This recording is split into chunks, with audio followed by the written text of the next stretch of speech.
আসসালামু আলাইকুম প্রিয় অডিয়েন্স, কেমন আছেন সবাই? আমাদের দেশ কৃষি প্রধান দেশ এবং আমাদের দেশে ৭০% মানুষই কৃষিকাজের সাথে যুক্ত এবং আমাদের গ্রামের বাইরে না, আমাদের চাঁপাইনবাবগঞ্জ জেলাও সবাই মোটামুটি কৃষিকাজের সাথে জড়িত। এবং দেখেছেন আমাদের সোনালী ফসল ধান অলরেডি পেকে গেছে, হয়তো আর 2-1 দিনের মধ্যে কাটাকাটি শুরু হয়ে যাবে। আলহামদুলিল্লাহ খুবই চমৎকার ধান হয়েছে। গতকালের শিলাবৃষ্টিতে কিছুটা ক্ষতিগ্রস্ত হয়েছে, তারপর আলহামদুলিল্লাহ আল্লাহর কাছে শুকরিয়া।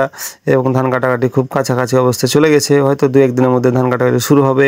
এই যে আপনাদেরকে দেখাতে শুরু করলাম আমাদের এই যে মাঠগুলো, কত সুন্দর চমৎকার মাঠ।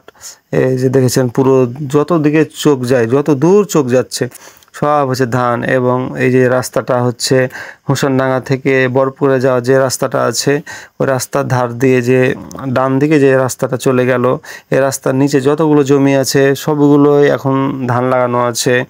এবং আমাদের স্থানীয় সব কৃষকেরই এই জমিগুলো করে এবং এই জমিগুলো চাষাবাদ করে এবং ফলনও মার্শাল্লাহ খুবই সুন্দর আছে এবং পোকার আক্রমণটাও এবার খুবই কম এবং আবহাওয়াটাও খুবই সুন্দর আছে।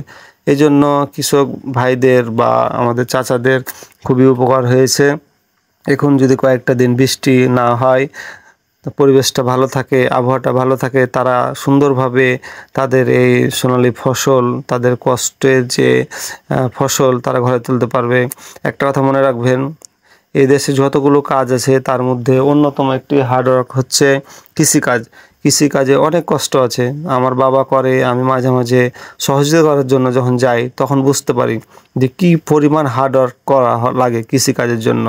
অনেক কষ্ট রে ভাই, এটা বলার কথা নয় মুখে। এই জন্য অবশ্যই আমার আপনার ভাই বাবা যারাই না করুক না কেন কৃষিকাজ, তাদেরকে কটু কথা বলে ছোট করবেন না, সর্বোচ্চ রেসপেক্ট দিয়ে তাদের সঙ্গে কথা বলবেন।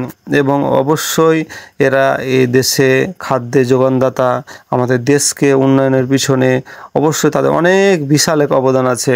তারা যদি ধান উৎপন্ন না করত তাহলে অবশ্যই দেখতেন চাউলেরও সংকটও পড়ত এই দেশে।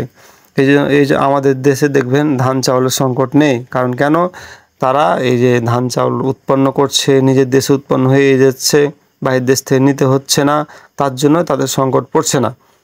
এই জন্য যেই কাজ করুক না কেন প্রত্যেকটা জায়গাকে প্রত্যেকের জায়গা থেকে রেসপেক্ট করতে হবে। আমি যে কাজ করি অন্যরা আমাকে রেসপেক্ট করবে, তাদের কাজকে আমরা রেসপেক্ট করব। এভাবে আমাদেরকে এই দেশটাকে এগিয়ে নিয়ে যেতে হবে এবং এই দেশটাকে সুন্দর করে গড়ে তুলতে হবে। তো সবাই ভালো থাকবেন, সুস্থ থাকবেন, সুন্দর থাকবেন, সবার জন্য দোয়া রইল এবং আমার জন্য আপনারা দোয়া করবেন আমি যেন সুস্থ থাকতে পারি।